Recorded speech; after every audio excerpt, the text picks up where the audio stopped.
Shadow's claws methodically dug into the soft earth, scattering soil in regular arcs with each stroke. Elijah Brooks stood on the porch of his small cabin, raising his coffee cup halfway to his lips, watching the German shepherd dig with an intensity he hadn't seen in months. The morning sun cast long shadows across the backyard, and Shadow's manner of working, focused, determined, almost frenzied, stirred Elijah's war instincts. "Shadow, that's enough, boy," Elijah called out, his voice carrying the calm authority of someone accustomed to giving orders. But Shadow didn't stop. On the contrary, he began digging faster. Elijah set down his cup and walked across the dew-covered grass, his combat boots leaving dark marks on the silver-colored ground. 47 years old, he moved with the careful gait of someone whose body remembered every task, every battle, every moment, carrying wounded brothers through the desert sands. His shoulders were broad but slightly hunched, as if carrying an invisible weight that never fully lifted. The wounds on his hands, some from shrapnel, others from things he didn't speak of, caught the morning light as he approached his dog. Shadow had found something. The dog's grey-black fur was matted with dirt, its powerful body working like a machine. Then it stopped, looked at Elijah with its amber, intelligent eyes, and let out a single sharp bark. It wasn't a playful sound. It was a signal, the kind Shadow had been trained to give when he found something important. Elijah crouched beside the hole, his knees protesting slightly. What he saw took his breath away. The corner of a metal box, oxidized green with age, protruded from the soil. Shadow had exposed maybe 6 inches of it, but Elijah could tell it was significant. At least 2 feet long, maybe more. "Good boy," Elijah murmured, running his hand over Shadow's dirt-covered head. "Good boy. Now back off." Shadow obeyed immediately, sitting a few feet away, his gaze never leaving the hole. Elijah pulled the multi-purpose tool he always carried from his pocket, old habits die hard, and began carefully scraping away the dirt around the box. The metal was old military grade, apparently the kind used decades ago to store ammunition. Someone had deliberately buried it, deeper than an ordinary shovel could reach. It took him 20 minutes to extract it completely. The box was heavy, perhaps 40 pounds, and as he lifted it from its grave in the earth, he noticed something that made his pulse quicken. Scratched into the lid, barely visible beneath layers of oxidation. Property of J. Washington. 1947. Elijah carried the box to his workshop, a converted garage where he spent most of his time since the nightmares had eased. Shadow followed closely, his claws clicking on the concrete floor. Elijah placed the box on his workbench and examined the latch. It was old but functional, secured with a simple padlock long since rusted shut. He broke it off and opened the lid. Even the hot July air couldn't overcome the cold, damp air coming from inside the box. Inside, dozens of envelopes lay in perfect order. They were addressed in handwriting, the ink faded but still legible. He took the top one. The envelope read, "To Dear James, October 1943. Elijah opened the envelope. The paper felt fragile in his hands. Shadow sat down next to the workbench, watching as if he understood what was happening. Elijah began to read, and the weight of the past settled on his shoulders like a blanket. "Dear James, I miss you, son. Every day. While you're fighting over there, things are changing here. Not for the better. Last week they passed new laws. We can't live west of Elm Street anymore. The whites want it. They told us we have to move within a month. We've lived in this house for 30 years, James. This is the house you were born in. But it doesn't matter. It doesn't matter for people like us. Now we're looking for a new place, on the east side, next to the factories. The air is poison there, but we have no other choice. Your mother cries every night. I don't tell her, but I cry too. You're fighting for your country, James, but your country is taking your family's home away from you. How is that justice?" Elijah put down the letter, feeling his heartbeat pounding in his ears. His hands were shaking. Shadow rested his head on Elijah's lap. His warm breath felt through his pants. He received another letter, then another, each from a different person, but all telling the same story. Forced displacement, discrimination, laws prohibiting black people from living in certain parts of the city, discrimination in workplaces, schools, even parks, and they were all written in the 1940s, to a man named James Washington. Elijah looked back at the box. There were at least 50 more letters. Some were from family members, some from friends, some from people he didn't know. But they all had one thing in common: pain. Deep, systematic, deliberate pain. Shadow growled softly, and Elijah returned to the present. The dog was looking at the door, ears pricked. Then Elijah heard it too, the sound of a car approaching on the gravel driveway. The engine noise stopped and the door slammed. Elijah looked out the window and saw an unfamiliar car, an old Chevrolet covered in rust. An elderly black man got out of the vehicle, perhaps in his 80s, leaning on his cane as he slowly walked toward the workshop. Elijah opened the door. The old man stopped, his eyes scanning Elijah's face, then drifting to the metal box on the workbench. The man's face paled. "That box, sir," the old man whispered, his voice breaking. "Where did you find that box?" "My dog dug it up in the backyard," Elijah said. "Does it mean something to you?" The old man staggered forward, his eyes filling with tears. The letters in that box. They were written to my father. "James Washington. I am his son. My name is Marcus Washington." Elijah and Marcus looked at each other for a moment in decades of silence. Then Marcus spoke, his voice just above a whisper. "They said my father went mad when he came back from the war. He had read those letters, learned what had happened to his family. He put them in a box and buried it. He said one day the truth would come out. History would forget, but the earth would remember. Why here?" Elijah asked. "This was our home," said Marcus, the pain in his voice almost palpable. "We were evicted in 1946. The whites wanted this land. They gave us a week. My father buried that box at night, somewhere no one could see it. A memory, proof, a record of what happened." Elijah looked at the box, then at Marcus. "Come inside, Mr. Washington, sit down. Let's talk." The two men sat in the workshop, shadows stretched out on the floor between them. Marcus picked up the letters one by one, his lips moving as he read each one, the memories flooding back. "This is my grandmother's writing," he said, showing an envelope. "And this is from my Uncle William. I never knew him. He resisted the Jim Crow laws and they hanged him. They told my family they couldn't even have his body." Elijah listened quietly. Every story Marcus told echoed his own. Different years, different wars, but the same pain. The same systematic injustice. The same truths people wanted to forget. "I want to show you something," Marcus said finally. He pulled a folded old newspaper clipping from his pocket. 1947 local paper. "Look what it says." Elijah unfolded the clipping. The headline read, "City Development Plan Approved. East Neighborhood to be designated for industry." Below was a small paragraph. "Under the new plan, families residing in the eastern neighborhoods will be relocated to suitable areas. This development is vital for the future of our city." "Suitable areas," Marcus said with a bitter smile. That's what they said. In reality, it was next to the dump, at the foot of the factories. It was where we breathed toxic fumes. It was where our children got asthma. But that's not what the paper said. So it said development. Elijah placed the newspaper clipping on the table. His hands were clenched into fists. Every injustice he had seen in the war, every loss, every futile sacrifice now appeared in a new light. This wasn't just happening on the battlefield. It was happening here at home, on the streets, in the courts, on the pages of newspapers. "My father left something else," said Marcus, reaching into the bottom of the box. There, beneath all the letters, was a small leather-bound notebook. I've never seen this before. When they opened the notebook, they saw James Washington's handwriting. But it wasn't a letter. It was a diary. The first page began, 1943, France. "I am fighting for freedom, but my own people are not free. What will I find when I return from here?" As the pages turned, James' journey unfolded. His heroism on the battlefield, the discrimination between black and white soldiers, the most dangerous missions they were given, the little recognition they received, and the replies to his letters home, his family torn apart, their homes taken from them, entire communities systematically destroyed. One page particularly caught Elijah's attention. James had written, "I received a medal today, a medal for bravery." The commander hugged me, held my hand, but his eyes were deceitful.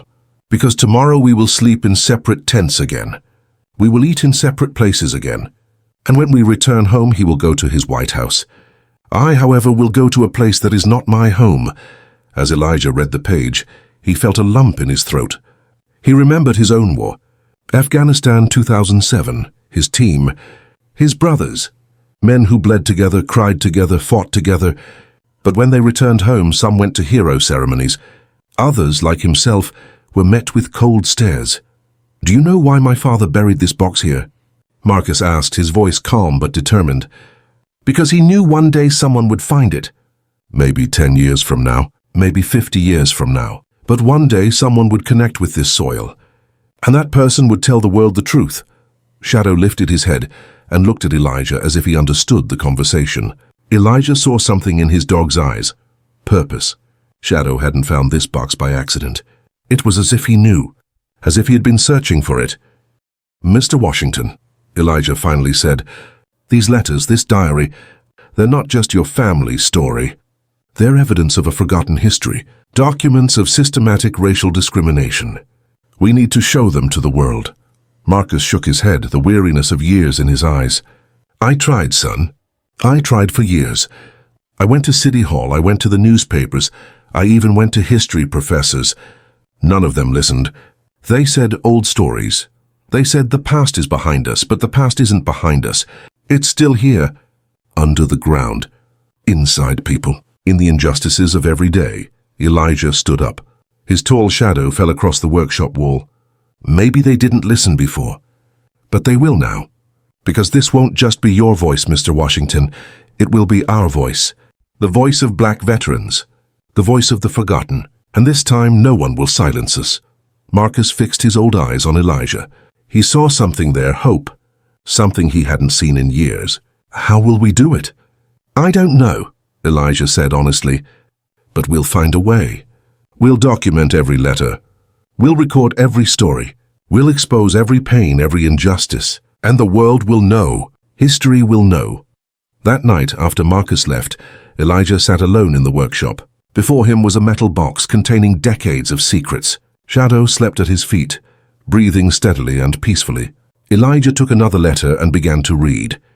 This letter was written by a mother to her son. "My dear son, I am proud of you, but my heart is broken.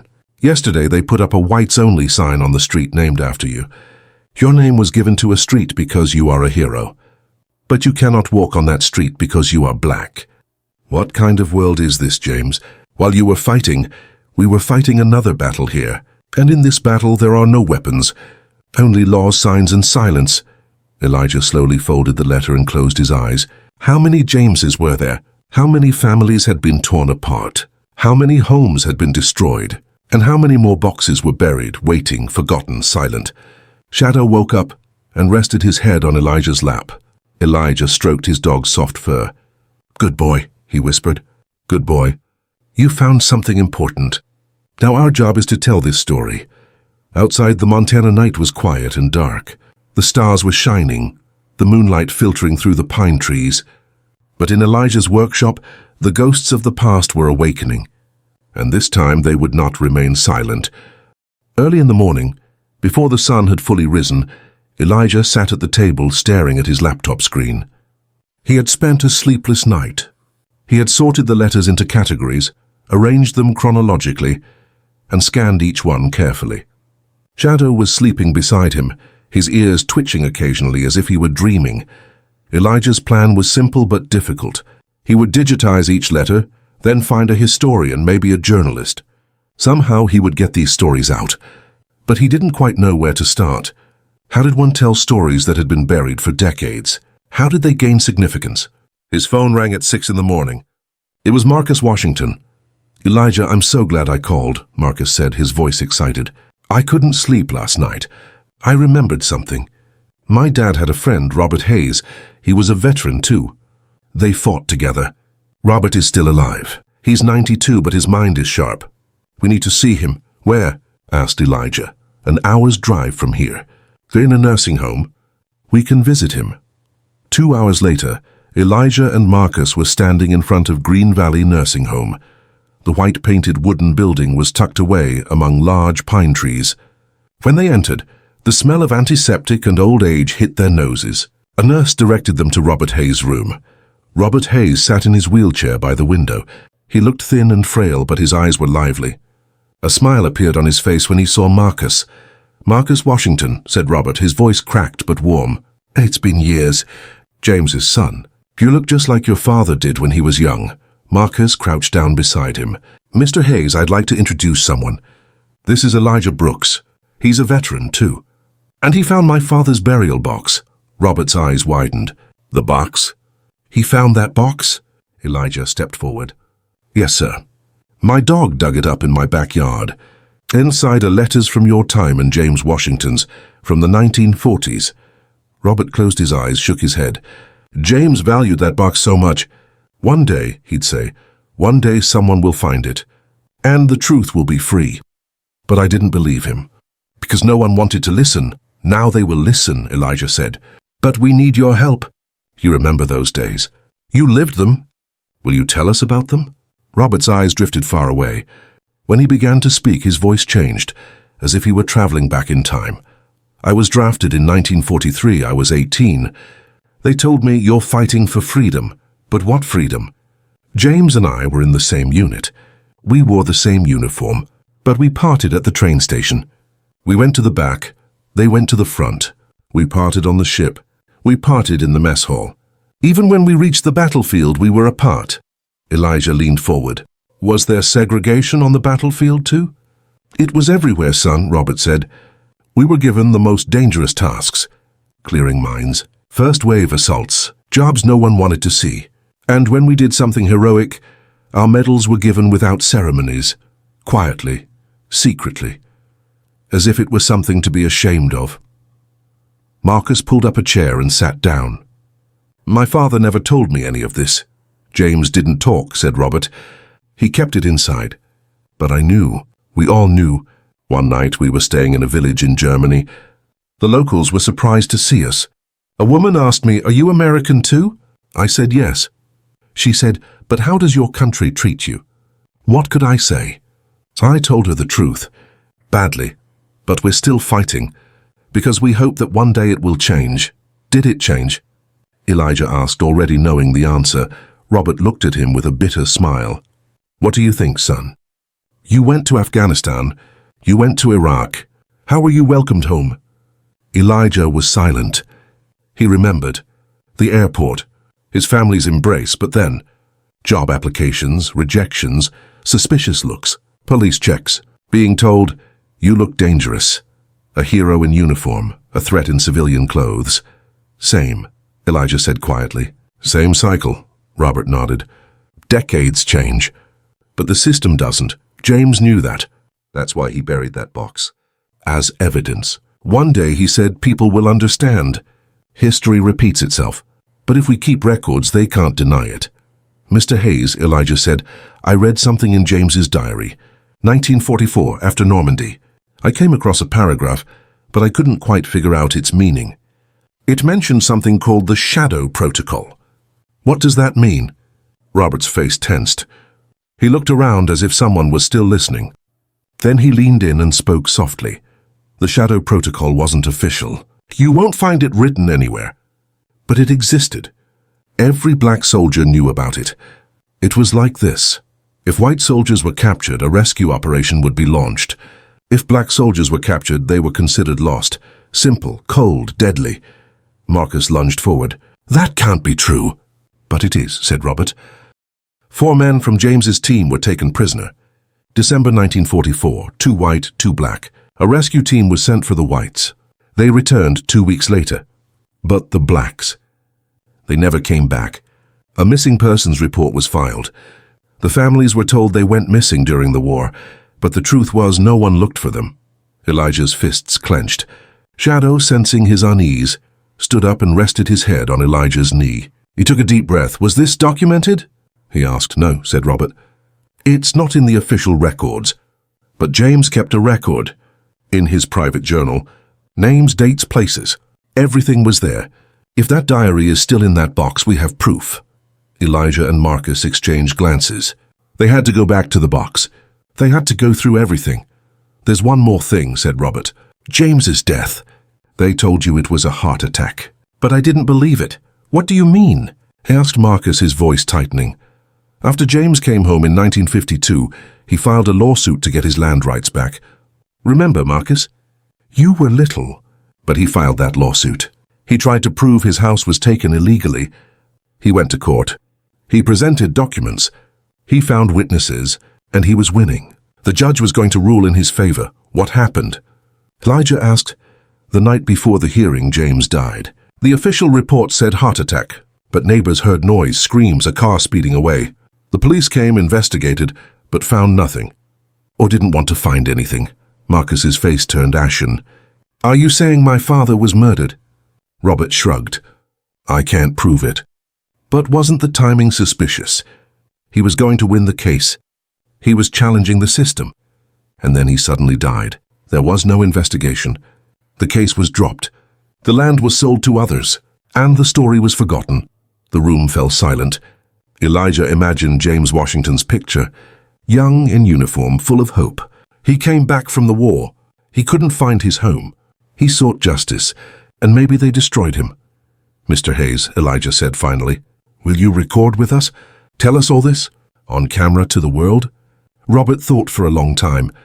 His hands were shaking. Then he nodded his head in agreement. Yes, I will. Because I owe it to James. I owe it to all the forgotten black soldiers. And maybe, just maybe, this time someone will listen. That afternoon, Elijah bought a small video camera.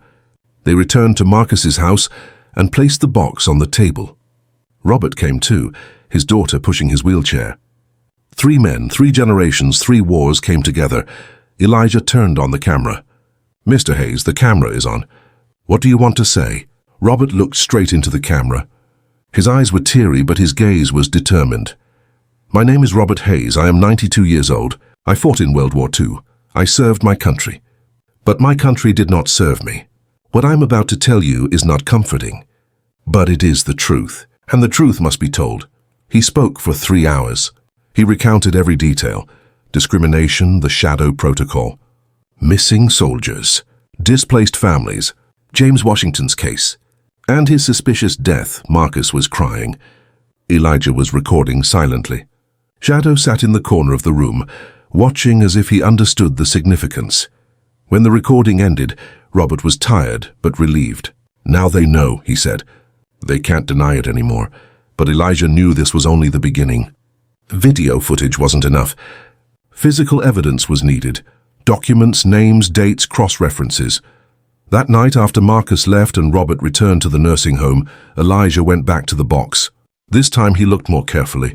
At the very bottom, beneath all the letters and the diary, there was something else. A small velvet pouch. He opened it. Inside was a medal, a bronze star, a medal for bravery. But a name was engraved on the medal, James Washington. And a date on the back, June 14th, 1944. Elijah held the medal up to the light. It wasn't just a piece of metal. It was proof. James Washington wasn't just a hero in his family's eyes. The army recognized him too, officially. And yet when he returned home, nothing had changed. The phone rang. It was Marcus. Elijah, I found something. I was going through my dad's papers. I found an old court document, a case file, but some pages are missing. It's as if someone deliberately removed them. What kind of pages? Witness statements, and a draft of the judge's decision. But there's no conclusion. It's as if the trial stopped before the final decision. It stopped because James died, Elijah said. Robert was right. This wasn't a coincidence. What are we going to do? Elijah looked at the medal, then at the video camera, then at all the letters in the box. Marcus, this isn't just your father. This isn't just Robert. This is systematic. And we are the evidence. But to make the evidence heard, we need a bigger platform. Like what? A journalist? Or a historian? Or maybe both. But I know someone, Sarah Mitchell, history professor at the University of Montana, an expert on American race relations. If we can show her, maybe she'll work with us. The next day, Elijah went to the university campus. Shadow was with him, wearing his support animal vest. People looked as the pair passed by. The tall, quiet black man and his magnificent dog. He found Professor Mitchell's office. He knocked on the door. A voice came from inside. Come in, he entered. Sarah Mitchell was a woman in her mid-40s, white with short-cropped hair and attentive eyes behind glasses. Her desk was covered with books, and historical photographs hung on the walls. Can I help you? She asked. Professor Mitchell, my name is Elijah Brooks. I'm a veteran, and I have something to show you. If you have time. Sarah rose from her desk. I always have time for veterans. Please sit down. Coffee? No, thank you. Elijah opened his backpack and took out the metal box. He placed it on the desk. This box has been buried underground since 1947. Inside are the evidence of decades of systematic racial discrimination. Sarah's eyes widened. Where did you find it? My dog dug it up. Sarah looked at Shadow, then at the box, then at Elijah. Can I see it? Elijah opened the box. He showed her the letters, the diary, the medal. He played Robert's video recording on his phone. Sarah's expression changed as she watched. Shock, then anger, then deep sadness. This is incredible, she said quietly. This isn't just a letter. This is first-hand testimony, documented history, and James Washington's diary. If this is true, we need to rewrite American military history. True, Elijah said. But how do we get anyone to listen? Sarah leaned back. We could write an academic paper, but that would take years, and only academics would read it. No, we need a different approach, media, a documentary. Something people can see, hear, feel. How will we do that? I know a journalist, James Rivera. He does investigative journalism. If we can show him, maybe he'll write an article. Maybe more. How long will it take? I don't know. But we can try. Elijah stood up. Thank you, Professor. I want to work with you. But I need to make one thing clear. This isn't just an academic project. It's personal. I met James Washington's son. I spoke to his war buddy. And they're all getting old. They want the truth to come out before they are forgotten. Sarah nodded. I understand. And I promise this will not be forgotten. We will work together, and the world will know. 2 weeks later, things started to move. James Rivera, the journalist, arrived in Montana. He gathered Marcus, Robert, Elijah, and Sarah together for an extensive interview. Every letter was scanned. Every testimony was recorded. Historical documents, court files, maps were collected. Rivera researched with his small team. He found other families, other veterans. 17 different families were found telling the same story. All had been displaced. All had been forgotten. And then one morning, Elijah got a notification on his phone. Rivera's article had been published in a major national newspaper. On the front page, the headline read, Buried Truth, the Forgotten Story of American Heroes. The article spread like wildfire. It was shared on social media. It made the television news. Professor Mitchell gave interviews. Marcus and Robert told their story on national television. And a week later, something else happened. The Montana State Legislature introduced a bill, the Historical Injustice Recognition and Redress Act. The content of the bill was simple. All illegal land seizures would be investigated. The families of the victims would be recognized and compensated. And most importantly, it would be taught in schools. It would not be forgotten. Elijah, Marcus, and Sarah sat in the gallery section of the legislative building. The bill was voted on. The result, 87-13, passed. Marcus was crying. If only my father could have seen this. He is, Elijah said quietly. In some way, he is. 3 weeks after the law was passed, Elijah's life had become unrecognizable. His quiet cabin was no longer quiet. Callers, emails, visitors every day. People wanting to share their stories. Families seeking help. Journalists, historians, activists. But the real transformation was within Elijah. The weight he had carried for years, the ghosts of war, the sense of aimlessness, the silent anger had lifted. Something else had taken its place. Mission, purpose, a reason. Shadow never left his side. The dog seemed to understand Elijah's new role, accompanying him to every meeting, every interview, every visit. Calm, majestic, he had become a symbol. When people saw Shadow, they remembered James Washington. The buried truth, and how a dog's loyalty could change history. One Friday morning, Elijah sat on the porch reading the papers. Most of the headlines were still about their story. But one headline caught his attention. Local businessman objects to historical law. The past should stay in the past. He read the article. A real estate developer named Gerald Hartman had filed a lawsuit against the law. His claim was simple. This land was legally purchased. Investigating the past disrupts economic stability. Elijah looked at the photo below the article. Hartman was in his 60s, a man in an expensive suit with cold eyes. And suddenly he remembered something. He had seen this name in one of the old documents he had found in the local archives. Hartman Real Estate and Construction, 1948. His phone rang. It was Professor Sarah Mitchell. Elijah, have you seen Hartman? Yes, who is this man?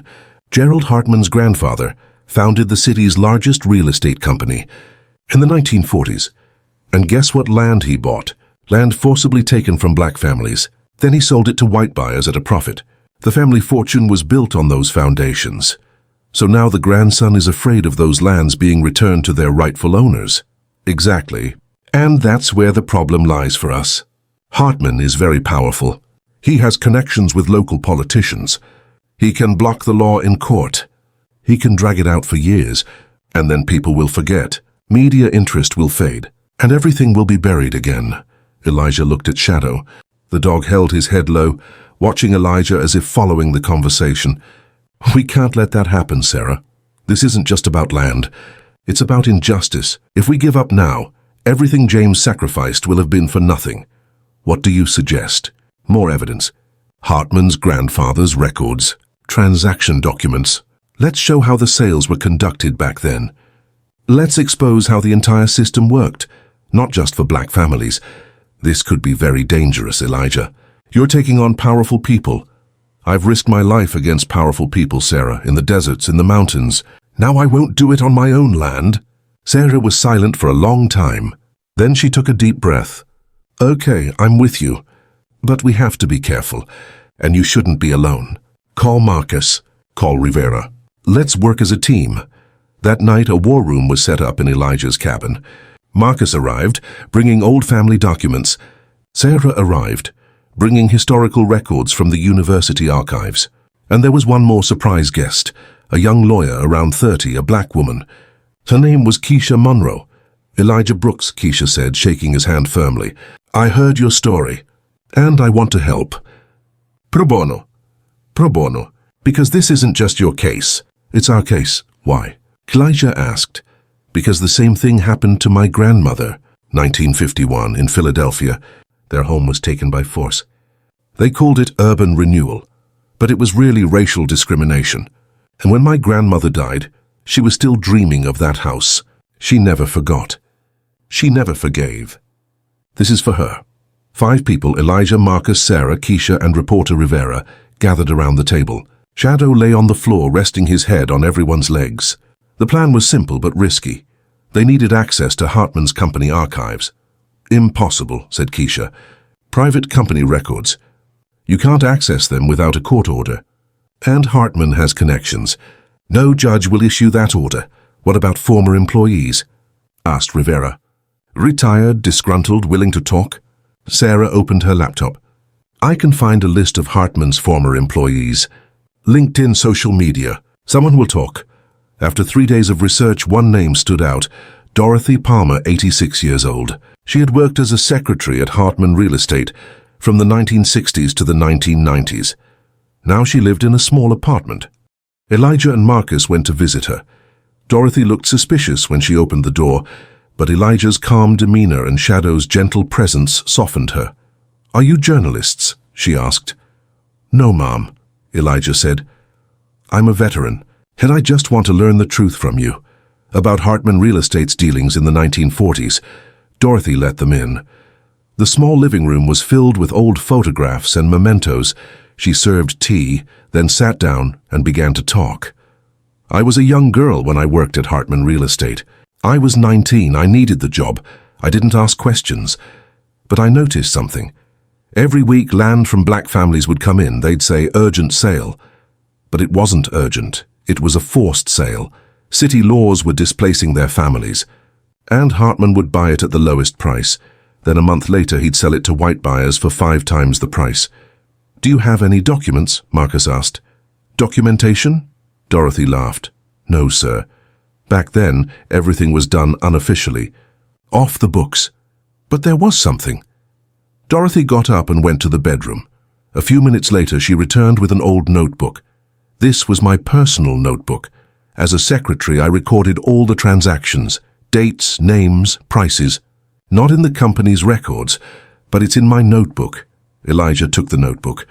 The pages were old, yellowed, but the writing was legible. Hundreds of transactions, each one representing a family, a life, a loss. Why did you keep this? Elijah asked. Because I knew one day someone would need it, Dorothy said. I couldn't speak up back then. I was afraid of losing my job, but now I'm old. I have nothing to lose, and my conscience wants peace. Take this ledger, use it. Reveal the truth. Elijah and Marcus looked at the ledger. This was it. This was the piece that completed James Washington's story, not just his family, but hundreds of families. Systematic exploitation. Documented. Thank you, Mrs. Palmer, Elijah said. This is very brave. Dorothy wiped her eyes. It's late, but better late than never. Now go and show that Hartman family that the past doesn't stay in the past. The past comes back to haunt you.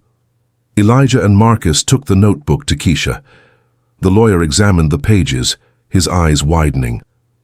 This is courtroom standard evidence, he said. Every transaction, every name, every amount. We can use this against Hartman's case. We won't just defend, we'll countersue. We'll hold the Hartman family accountable. But won't that piss them off? Asked Marcus. It will, Keisha said with a smile, and that's exactly what we want. The following week, Keisha Monroe filed a petition in court. Monroe et al. V. Hartman Enterprises, case of systematic racial exploitation and illegal enrichment. The petition presented Dorothy Palmer's ledger as evidence. The news hit like a bomb. The media went wild. Former secretary reveals years of hidden records.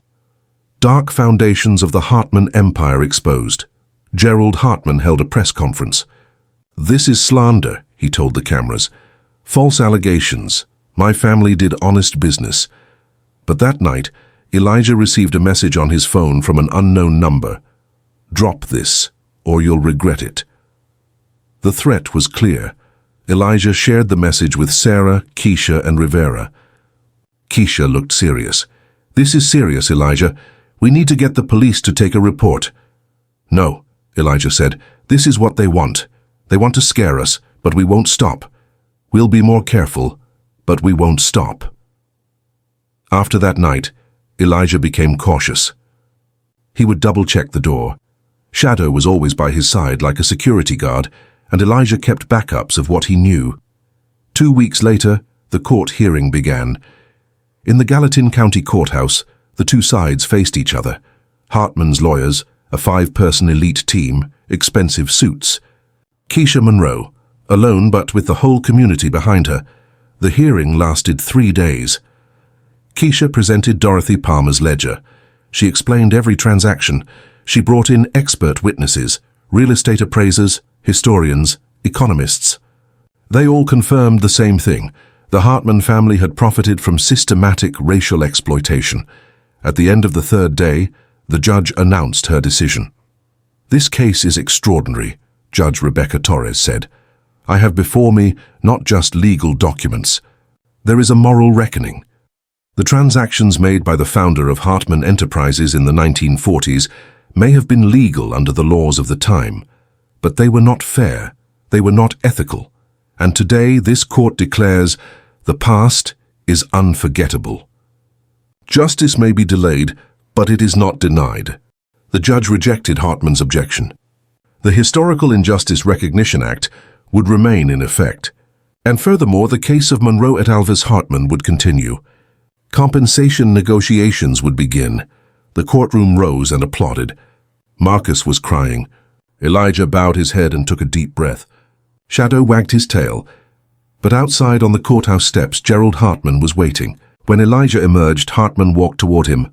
This isn't over, Hartman said, his voice threatening. I'll appeal. I'll drag this out for years. You and your team will tire. You'll give up. Elijah stopped.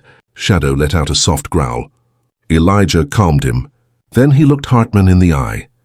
Mr. Hartman, Elijah said calmly but firmly, I'm a veteran. I endured years on the battlefield. Bombs, bullets, losing my brothers. And you tell me I'll get tired. No, sir, we don't get tired, because this isn't a case for us. This is our purpose, and no matter what you do, the truth is out now, and people know. And they won't forget. Hartman couldn't say anything. He turned and walked away, got into his car angrily and drove off. Keisha, Marcus, and Sarah came over to Elijah. "That was amazing," said Keisha. "No," said Elijah, "this is just the beginning. Now the real work starts. Compensation negotiations, helping other families, and most importantly, making sure future generations don't forget." That night when Elijah returned to his cabin, the metal box was still on his workbench. The letters, the diary, the medal. Everything was there. James Washington's legacy. And now that legacy lived on. He stroked Shadow's head. "Good boy. You found it, and we'll protect it." A week later, the governor of Montana made an announcement. James Washington Memorial Day was declared. Every year on June 14th, the day James received his medal. It would be a day to honor forgotten black veterans and their families across the state. And more. The Montana History Museum would open a permanent exhibit called Buried Truths. James Washington's box, his letters, his diary, and his medal would be displayed. Dorothy Palmer's notebook, Robert Hayes's video testimony, everything. For future generations to see, learn, and remember. The exhibition's opening ceremony was a major event. Hundreds of people attended. Veterans, families, students, politicians. Marcus gave a speech about his father. Robert Hayes watched proudly from his wheelchair. Professor Sarah Mitchell guided the tour. And Elijah stood quietly in the corner, Shadow beside him, both just watching. A young girl, maybe 12, approached Elijah. "Are you that man?" she asked.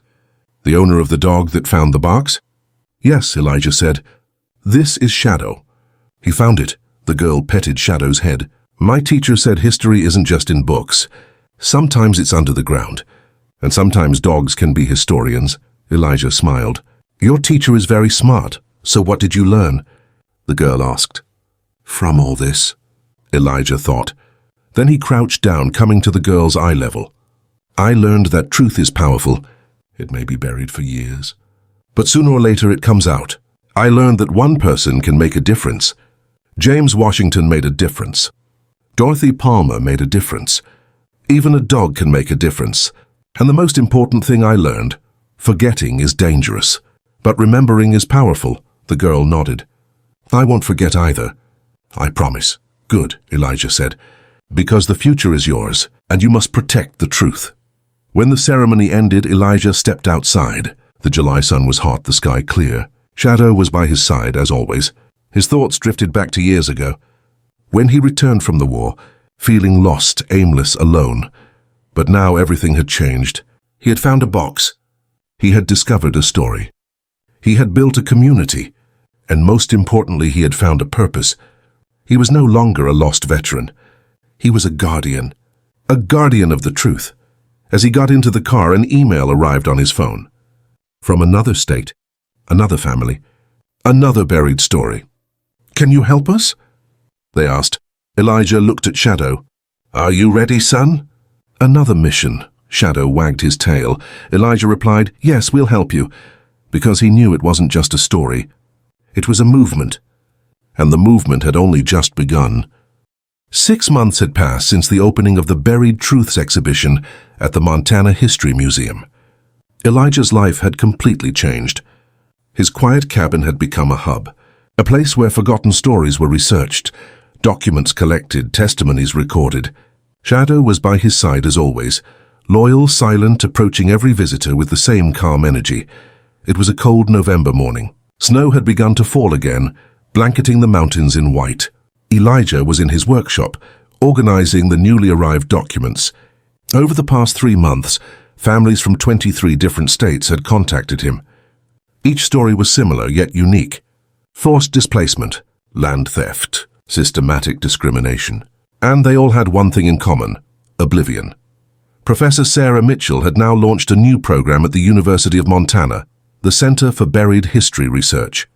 Following Elijah's model, students were researching forgotten stories in their own communities. Marcus Washington sat on the program's advisory board. Robert Hayes, despite being 92 years old, came to the university every month to talk to the students. Living history. Keisha Monroe, as a lawyer, was now nationally recognized. She had developed a legal framework called the Monroe Model. how to file compensation lawsuits for historical injustices.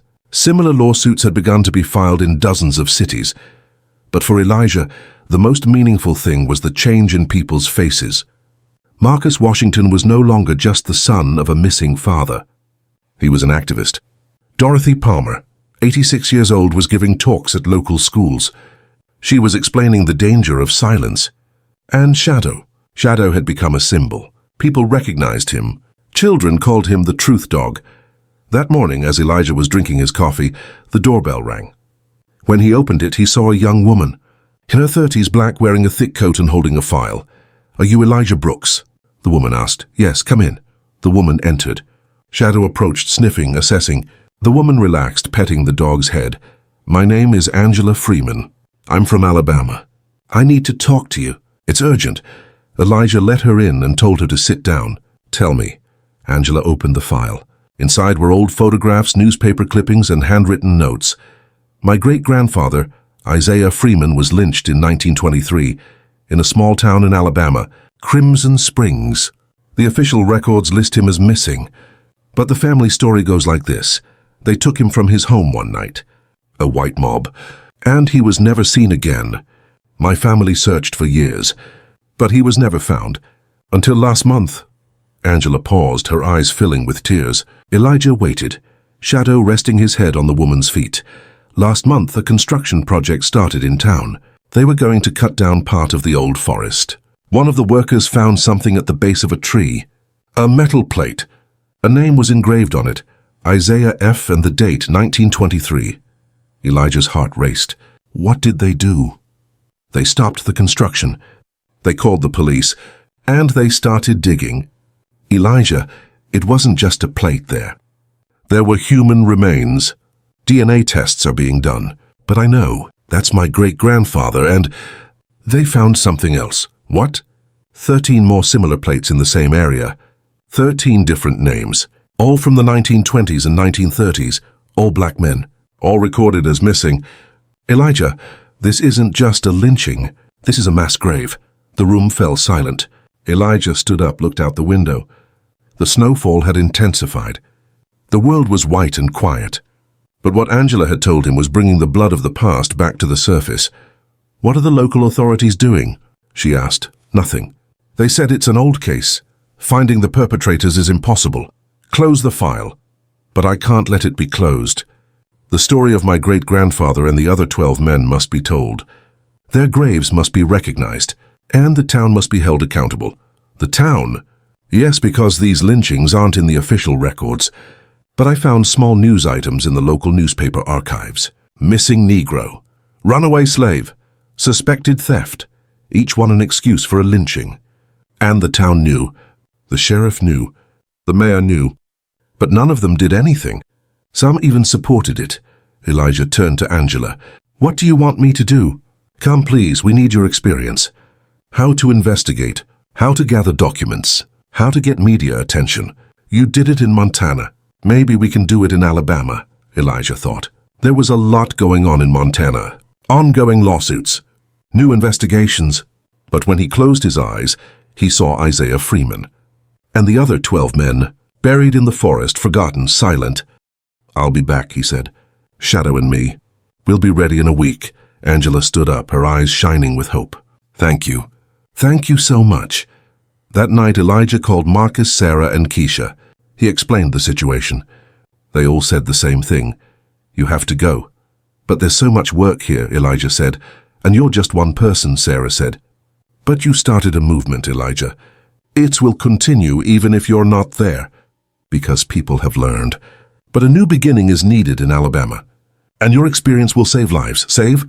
Yes, save history. Save memories. And maybe save the mental health of the black community in that town. 13 families will finally learn what happened to their loved ones. This is closure. This is healing." Elijah knew Sarah was right. This wasn't just about the past. It was about the living.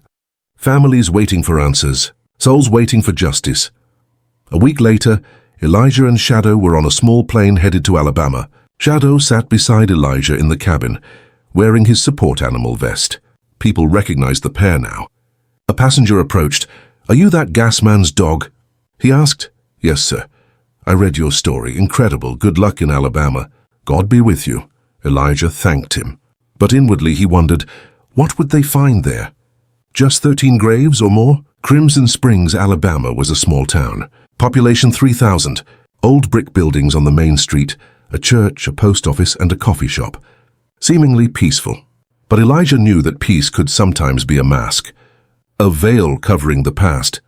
Angela took him to a small house outside of town. Her family was there. Angela's mother, a woman in her 60s with hair as white as feathers. Her name was Grace. "Welcome, Mr. Brooks," said Grace, her hand trembling. "We've been waiting for years to learn my grandfather's story." "I'll help you," Elijah said. "I promise." The next morning, Elijah, Angela, and a local historian went to the construction site. The police tape was still there. Crime scene, no entry. But Elijah had the authority. Angela had arranged it. The sheriff had reluctantly given permission. When they entered the forest, Elijah saw the traces of violence for the first time. The trees were old, over 100 years old, and on some of their branches there were still old rope marks. The bark had grown over them, trying to heal, but the marks were visible. Lynch trees. Shadow lowered his nose to the ground, sniffing, searching. Elijah let him loose. "Search, son." Shadow moved slowly through the forest. Elijah and the others followed. Then Shadow stopped. At the base of a tree, a large old oak. Shadow began to dig. "Shadow, stop," Elijah said. But the dog didn't stop. It was as if he knew. As if he sensed it, Elijah approached. The soil was soft, as if it had been dug before. He slowly dug at the soil with his hands, and after a few inches, he hit something hard, metal. He pulled it out. It was a cross, made of iron, rusted but still solid. There was writing on it, barely legible. "Here lie those who lied." Elijah's blood ran cold. This wasn't just a grave marker. It was a message, a threat. "If you lie, you'll lie here too." Angela saw it and gasped. "Oh my God." The historian, Dr. Samuel Oakes, knelt down. "It's a lynching marker. In the 1920s, the Ku Klux Klan used crosses like this to mark the graves of their victims, but also as a warning to the community. Don't speak out against us, or you'll end up here too." Elijah carefully placed the cross in a bag. Evidence. Then he looked around. "There's more here. We need to call in the search team." In the afternoon, a forensic anthropology team arrived from the University of Alabama. They combed that forest for 3 days, and the results were horrifying. Not 13 graves, 21 graves, 21 missing people, all black, all killed between 1915 and 1940. And in each grave there was a similar cross. Elijah returned to Angela's house every night and documented the findings. Names, dates, messages on the crosses. Thief, liar, rebel, each one an accusation. But none were court rulings. These were private executions, lynchings. While researching the archives, Dr. Oakes uncovered the town's dark past. In the 1920s, 40% of Crimson Springs' population was black. But by 1950, it had fallen to 5%. What had happened? Migration? No forced removal, intimidation, lynchings. It was a systematic ethnic cleansing, Dr. Oakes said one evening, with documents spread across the table. The town wanted to rid itself of the black community, and it used violence. Those who resisted were lynched. Those who spoke out disappeared, and eventually the rest fled. What about today? Elijah asked. Is the town still guilty? The town isn't a person, said Angela. But people are. The sheriff's grandfather was sheriff in 1923. The mayor's grandfather was mayor in 1930. Families have memories. They have documents. They have stories. But they don't share them. Then we need to get them to talk, said Elijah. The next day, Elijah held a press conference in the town square. Local reporters came, along with some national news channels. Elijah, Angela, and Dr. Oakes presented their findings. 21 graves, 21 lynching victims, systematic violence. This isn't just about the past, Elijah said, looking into the camera. This is about today, because this town has been living on a lie for years. The lie that there was no lynching here, the lie that our town is clean, but the ground doesn't forget. And now the truth is out. After the press conference, reactions were divided. Some townspeople were angry. You're stirring up the past. You're making this town look bad. But others, especially the younger generation, were supportive. Finally, the truth. Shameful but necessary. That night, Elijah was staying at Angela's house. Around midnight, Shadow became restless. He growled. Elijah woke up. He looked out the window. Outside in front of his house, 3 cars were parked. Their headlights were on. No one was getting out. They were just sitting there, watching. Elijah immediately woke Angela. "Call the police now." Angela grabbed the phone. 10 minutes later, a police car arrived, but the 3 cars drove away immediately. The police didn't follow them. When the sheriff arrived, Elijah was waiting at the door. Shadow was beside him, tense. "What happened?" "Ask Sheriff Tom Dawson. 3 cars were parked in front of our house, threateningly. Did you get their license plates?" "No, it was dark," the sheriff shrugged. "Then there's nothing I can do. Maybe they were just lost." "Sheriff Dawson," Elijah said, his voice firm but calm, "I came here to research history, not to be threatened. If you can't ensure my safety, I'll call federal authorities." The sheriff's face tightened. "Mr. Brooks, this is my town, and we don't do things your way around here." "What way?" "The truth way?" The sheriff didn't answer. He turned and walked away. Angela was scared. "Elijah, maybe we should go back to Montana." "This is too dangerous." "No," Elijah said. "That's exactly why we should stay. Because they're trying to threaten us. That means they're scared. That means we're getting close to the truth." The next morning, Elijah called Dr. Oakes. "Can we access the town's old records? The municipal archives, sheriff's reports, court documents?" "It'll be difficult," said Dr. Oakes. "The town will resist, but we can get a court order. Tell Angela's lawyer." The lawyer took action. A week later, the court order arrived. The Crimson Springs municipality was required to open all records from 1915 to 1945. Elijah, Angela, and Dr. Oakes spent the day in the basement of the town hall. Dusty files, old ledgers, yellowed documents, and there among the records what they found was shocking. Official sheriff's reports, names, dates, and in each one, the same sentence: black suspect shot while fleeing, or black suspect lynched. No intervention possible. 21 reports, 21 deaths, all in the official records. But none investigated, none brought to trial. "These are state-sanctioned murders," Dr. Oakes said quietly. "The sheriff knows. He records it. But he does nothing. In fact, some reports even imply the sheriff himself participated in the lynching." Angela was crying. "My grandfather is in the official records. His name is here. His date of death is here. And no one sought justice." Elijah couldn't sleep that night. Shadow lay beside him in the tent. He listened to the dog's steady breathing. And he thought, the box in Montana, James Washington's letters, and now this, the lynch trees of Crimson Springs. The same story. Different states, different years, but the same system, the same violence, the same silence. The following week, a national news channel aired a special program on Crimson Springs. Buried Lynchings, America's Forgotten Crimes. Elijah, Angela, Grace, and Dr. Oakes gave interviews. They showed the official sheriff's reports. They showed the crosses in the forest, and they read 21 names loudly to the camera. The program was watched by millions. Crimson Springs Truth trended on social media. People were asking questions. How many more? Which towns? Who will be held accountable? And a week later, the U.S. Department of Justice made an announcement. An official investigation into the Crimson Springs lynchings has been launched. A historical justice task force has been created, but in town reactions were mixed. The older generation was angry. A group started a movement called Protect Crimson Springs. To clear our town's name, they said. But really they wanted to bury the truth. The younger generation was different. High school students started a campaign to erect a monument in the woods. 21 names never forgotten.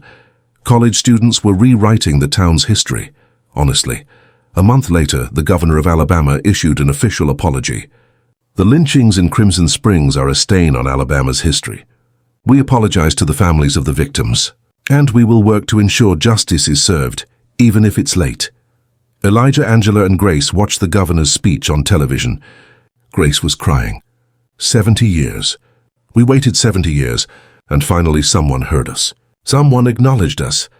But Elijah knew this was only the beginning. An apology wasn't enough. Action was needed, compensation. remembrance, education, and slowly things began to move. The state of Alabama established the Lynching Victims Memorial Fund. Each family received an official apology letter and symbolic compensation. But more importantly, a memorial was built in the forest. 21 names, 21 graves, remembered forever. Hundreds of people gathered for the opening ceremony. Families, community leaders, activists, journalists, and Elijah, Shadow beside him. Both stood quietly in the back. They watched. Angela spoke. My great-grandfather Isaiah Freeman was a farmer working his own land. He was an honest man, a man who loved his family. And one night in 1923 he was taken from his home. Because he said no to a white man, that was his crime, saying no, and his punishment was death. But today here his name was spoken. His story was told, and he was not forgotten. This is justice, late but justice. When the ceremony ended, the sun was setting. Orange light filtered through the forest. Elijah approached the monument. 21 names were carved into the granite stone. Each one was a life, a family, a story. Shadow rested his head on Elijah's knee. Elijah stroked his dog's head. Good boy, you found it again. Another buried truth, and this time it was set free. That night Elijah stayed at Angela's house for the last time. The next day he would return to Montana.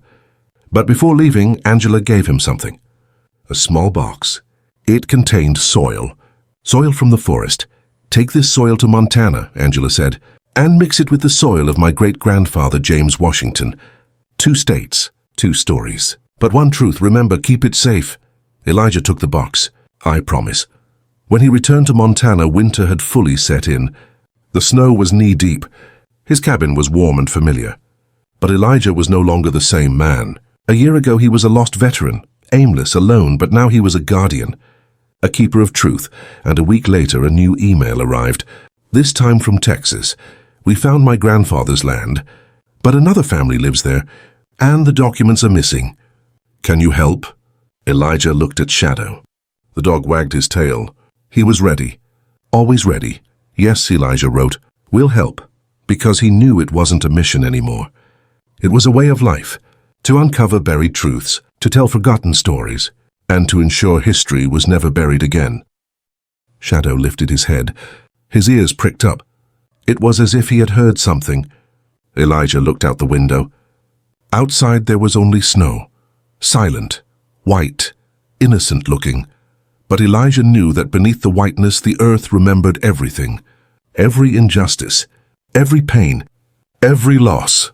And if you listened, the earth would speak. He stroked Shadow's head. One day, he whispered, one day all the buried stories will surface, all the silent ones will speak, all the forgotten ones will be remembered. And on that day, maybe, just maybe, we will find true justice. The dog rested his head in Elijah's hand, as if he understood, as if he accepted. And together they both looked out the window. They watched the snow fall. Each flake a story. Each flake a memory, each flake a truth waiting not to be forgotten, and far away deep in the forests of Montana, another dog would find something else. Another cross, another grave, another forgotten story, and the cycle would continue, because the earth does not forget, and dogs know. They always know. Shadow stood up. He walked toward the door. He looked at Elijah. There was something in his eyes, urgency, determination. What is it, boy? Elijah asked. Shadow growled softly. Then he pawed at the door. He wanted to go out. Into the blizzard. Into the darkness, Elijah put on his coat. He grabbed Shadow, and they went outside together. The dog ran in one direction, toward the forest. Elijah followed with his flashlight. They walked for half an hour. The snow came up to their knees, but Shadow didn't stop. It was as if something was pulling him. A feeling, a smell, a sound, and then, under an old pine tree, Shadow stopped. He began to dig. Elijah approached. Shadow, stop. It's too cold. We'll look in the morning. But Shadow didn't stop. He dug faster. Elijah, helpless, crouched down and took off his gloves. He helped dig with his hands. The soil was frozen, but soft beneath a layer. And 10 minutes later he hit something hard with his fingers. He lifted it. Between the snow and the earth, A metal cross, small, old. A name was carved on it, barely legible. Samuel. Elijah's breath caught. Montana. His own land, his own forest. And here another story buried. Another lynching victim? Another lost man. He put the cross in his pocket. He looked at Shadow. The dog was watching him, calm, wise, as if saying, "Did you think it was over?" "No, it's just beginning." Elijah stood up. He looked at the forest. How many more? How many more buried truths? How many more forgotten names? "All right," he said quietly. To himself, to Shadow, to the universe itself. "All right. We'll continue. We'll find every buried story. We'll make every silenced voice heard. Because this is no longer just a task. It's a mission. And we, you and me, Shadow, will carry this mission. Forever," Shadow barked. A single, clear, powerful bark. Acceptance, approval, partnership. And together in the snowstorm in that dark Montana forest, the man and the dog returned home. But both knew they would return in the morning. With shovel and pickaxe, with camera and notebook, because there was a name in the earth, Samuel. And Samuel's story was waiting, for years, for decades, perhaps a century. And this time Shadow had found it. This time Elijah would tell it. And this time the world would listen, because the cycle never ended. But with each cycle another truth was set free. Another name was remembered. Another story was preserved. And this perhaps was true justice itself.